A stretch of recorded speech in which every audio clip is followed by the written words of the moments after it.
Cześć, tu Dorota. Witajcie na kanale Polish with Dorota.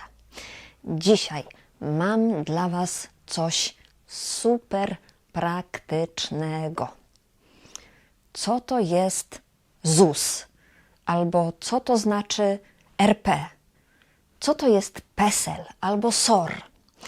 Jeśli mieszkacie w Polsce, to musicie znać te skróty. Dzisiaj będzie lekcja o 7 skrótach, które trzeba znać, jeśli mieszkacie w Polsce.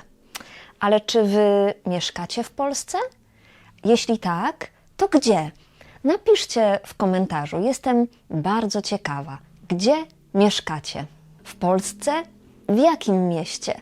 A może nie mieszkacie w Polsce? W jakim kraju mieszkacie? Koniecznie napiszcie w komentarzu. Ludzie, którzy uczą się polskiego w mojej szkole online, mieszkają na całym świecie. Mamy dużo kursantów, którzy mieszkają w Polsce. W dużych miastach, w Warszawie, we Wrocławiu, w Poznaniu, ale też nawet w małych wsiach. Mamy kursantów, którzy mieszkają w Holandii, w Niemczech, w Libanie, w Kostaryce, w Australii, w Stanach, to znaczy w USA, w Kanadzie. No, naprawdę w wielu miejscach na świecie, bo możecie uczyć się polskiego w mojej szkole, gdziekolwiek mieszkacie. Musicie po prostu mieć internet. Więc jeśli chcecie uczyć się polskiego z profesjonalnymi nauczycielkami w miłej atmosferze, to zapraszam Was serdecznie. Link jest w opisie filmu. A teraz zaczynamy. To będzie ważna lekcja. Będę mówić po polsku, będę mówić powoli, ale pamiętajcie, że jeśli nie będziecie czegoś rozumieć, bo to będzie trochę zbyt formalne, to zawsze możecie włączyć na YouTubie napisy po angielsku albo po polsku. Więc to zawsze pomaga. Zaczynamy. Pierwszy skrót. Skrót, czyli abbreviation. To jest RP. 2 litery i czytamy je jak litery w alfabecie. RP. Co to znaczy? Możecie widzieć prezydent RP albo obywatel RP. RP to Rzeczpospolita Polska. To jest oficjalna nazwa Polski, mojego kraju. Więc prezydent RP to jest prezydent Polski. Obywatel RP to jest obywatel Polski, czyli osoba, która ma polski paszport. Możecie widzieć ten skrót w różnych kontekstach. Drugi skrót to PESEL. PESEL to coś bardzo ważnego w Polsce. Czytamy ten skrót jak słowo PESEL. Nie litery, nie P-E-S-E-L, nie. Mówimy po prostu PESEL. Co to znaczy? To jest powszechny, elektroniczny system ewidencji ludności. I każda osoba, która legalnie mieszka w Polsce, ma numer PESEL. To jest taki numer identyfikacyjny. I w tym numerze jest zakodowana data urodzenia i płeć. Płeć to znaczy, czy ktoś jest mężczyzną, czy kobietą.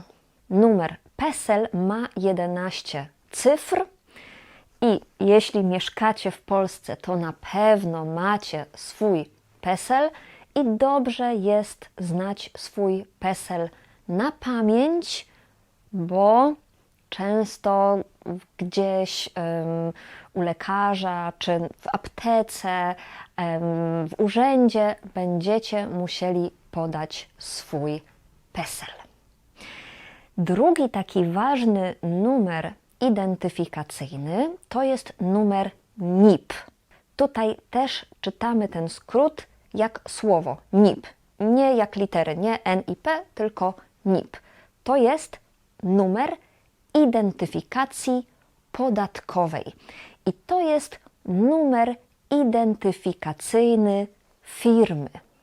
Jeśli chcecie dostać fakturę na swoją firmę, to może być firma, którą wy macie, albo firma, w której pracujecie, to musicie podać w sklepie, czy na stacji benzynowej, czy jeśli kupujecie coś przez internet, musicie podać numer NIP, żeby dostać fakturę. Numer NIP ma 10 cyfr.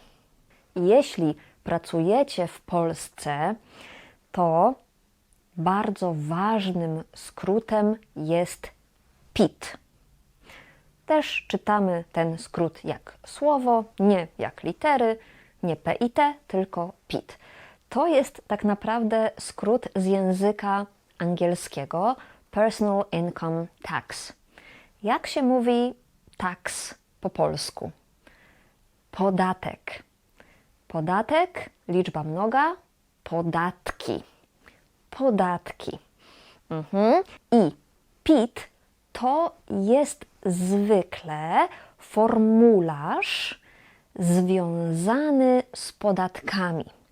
Jeśli pracujecie w Polsce, to musicie wypełnić formularz PIT. Zwykle to PIT PIT 37, ale są też inne numery, PIT 38, PIT coś 7, różne. Ale generalnie, jeśli pracujecie w Polsce, to do końca kwietnia musicie złożyć ten dokument PIT w Urzędzie Skarbowym. Można to zrobić teraz przez internet, można to zrobić pocztą też, ale to jest bardzo ważne i to jest obowiązkowe. Każdy, kto pracuje w Polsce, musi to zrobić. Dlaczego? Żeby rozliczyć podatek. Czyli musimy potem albo zapłacić jakieś pieniądze jeszcze, ale czasami dostajemy zwrot podatku, co oczywiście jest fajniejsze. I ta instytucja, która zajmuje się podatkami w Polsce, nazywa się Urząd Skarbowy. Skarb to znaczy treasure, tak. Skarb, Urząd Skarbowy. I generalnie pamiętajcie, że urząd to jest bardzo ważne słowo po polsku. Może być urząd skarbowy, który zajmuje się podatkami, może być urząd pracy, urząd miasta, urząd wojewódzki. Urząd to jest takie publiczne biuro, które zajmuje się różnymi państwowymi sprawami, dokumentami, paszportami, PIT-ami itd., itd. Uwaga! Przerwa na reklamę. Reklamę czego? Reklamę mojej szkoły online. Dlaczego warto uczyć się w mojej szkole online? Bo pracuję z najlepszymi nauczycielkami. Jestem bardzo dumna z feedbacku, z opinii, jakie dostaję od naszych uczniów, od naszych kursantów.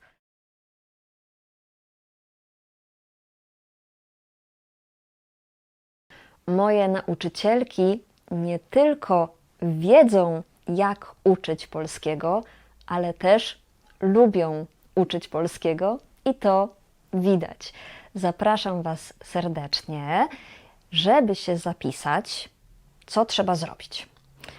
Idź do linku w opisie filmu, kliknij, napisz do mnie wiadomość przez moją stronę internetową, umówimy się na bezpłatną konsultację, porozmawiamy, sprawdzę, jaki jest Twój poziom i wybiorę najlepszą grupę dla Ciebie. Wtedy zaczniesz uczyć się polskiego i zaczniesz w końcu dobrze mówić po polsku. Dziękuję za uwagę. Koniec reklamy. Wracamy do lekcji.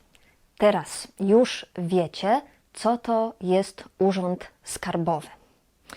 A jak się nazywa inna instytucja w Polsce, która chce od nas pieniądze, jeśli pracujemy? Ta instytucja nazywa się ZUS. Zakład Ubezpieczeń Społecznych. Skrót czytamy jak słowo ZUS. I teraz, co to jest? Jeśli pracujecie, to co miesiąc płacicie składki ZUS. To są pieniądze, które idą na ubezpieczenie zdrowotne, na Waszą emeryturę potem, czyli dzięki tym pieniądzom możecie iść za darmo do lekarza i potem będziecie prawdopodobnie mieć emeryturę. Więc jeśli pracujecie w Polsce, to część Waszych pieniędzy idzie do Urzędu Skarbowego i to jest podatek, a część Waszych pieniędzy idzie do ZUS-u i to są składki na różne ubezpieczenia. I jak mówiłam, kiedy płacicie składki ZUS, możecie iść za darmo do lekarza albo do szpitala. Ta instytucja, która zajmuje się szpitalami, lekarzami, publicznymi szpitalami w Polsce, nazywa się Narodowy Fundusz Zdrowia, czyli NFZ. Tutaj czytamy to jak litery NFZ. Czasami możecie słyszeć, że ludzie mówią: a idę do lekarza, ale idziesz na NFZ czy prywatnie? To znaczy idziesz do lekarza za darmo, bo płacisz składki ZUS, czy idziesz do lekarza prywatnie i musisz zapłacić. Często, jeśli idziecie do lekarza na NFZ, to musicie długo czekać. Do specjalisty, na przykład do okulisty albo do chirurga, niestety musimy długo czekać. Ale jest taka opcja, żeby iść do lekarza za darmo i jeśli ktoś pracuje i płaci składki ZUS, to też kiedy trafi do szpitala, za nic już nie musi tam płacić. Jeśli mówimy o zdrowiu, to musicie znać też jeszcze jeden skrót. Ten skrót to SOR. SOR. Szpitalny Oddział Ratunkowy. I tutaj SOR czytamy jak słowo, nie jak litery. Mówimy SOR. Co to jest SOR? To jest takie miejsce w szpitalu, gdzie możecie jechać, kiedy coś się stanie, na przykład wieczorem albo w niedzielę i wasz lekarz nie jest dostępny. Na przykład jeśli ktoś złamie rękę w niedzielę rano, to jedzie na SOR. Musicie wiedzieć, że niestety na SOR-ze długo się czeka, czasami kilka godzin. No to generalnie nie jest fajne miejsce, ale istnieje, jest za darmo i można tam jechać w nagłych wypadkach.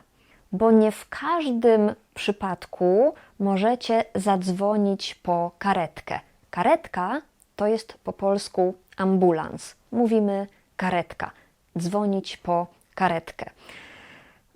Możecie zadzwonić, ale oni powiedzą: nie, to nie jest takie poważne, proszę jechać na SOR. Opowiem Wam taką trochę zabawną historię, którą opowiadała mi jedna moja kursantka już kilka lat temu. Ona jest z Ukrainy. Kiedyś mieli spotkanie ze znajomymi w domu i coś stało się jednej osobie. Nie wiem dokładnie co i zadzwonili po karetkę. Musiało to być coś w miarę poważnego, bo karetka przyjechała. I pytają: no dobrze, gdzie jest ta osoba, gdzie jest chory? A oni mówią: na dywanie, na dywanie.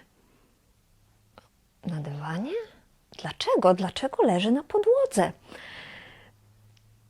Nie leżał na dywanie, leżał na kanapie, bo pamiętajcie, że po polsku dywan to jest to. Leży na podłodze, więc ktoś chory leży na dywanie? A oczywiście w niektórych językach dywan czy diwano to znaczy sofa, kanapa. No dlatego trzeba uczyć się polskiego.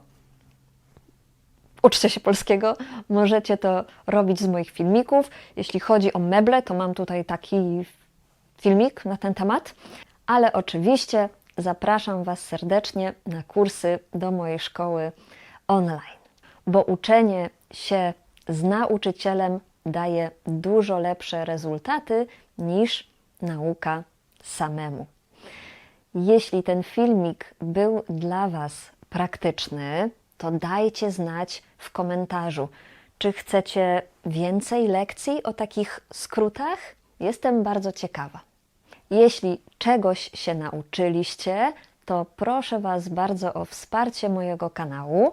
Możecie to zrobić na przykład kupując jeden z moich kursów wideo. Możecie kupić kurs dla siebie albo dla kogoś znajomego, żeby zachęcić go do nauki języka polskiego. Wszystkie moje kursy są na mojej stronie polishwithdorota.pl i dzisiaj polecam Wam kurs Small Talk po polsku. Dzięki temu kursowi będziecie czuć się pewnie w rozmowach z Polakami. Będziecie wiedzieli, o co zapytać, jak zacząć rozmowę, jak odpowiedzieć. Jest tam dużo lekcji wideo, są też oczywiście ćwiczenia, żeby lepiej to wszystko zapamiętać i inne dodatkowe materiały. I w tym kursie jest dużo dialogów, a wiem, że lubicie oglądać, kiedy odgrywam różne role. Dziękuję Wam bardzo za oglądanie i do zobaczenia w następnej lekcji. Pa, pa!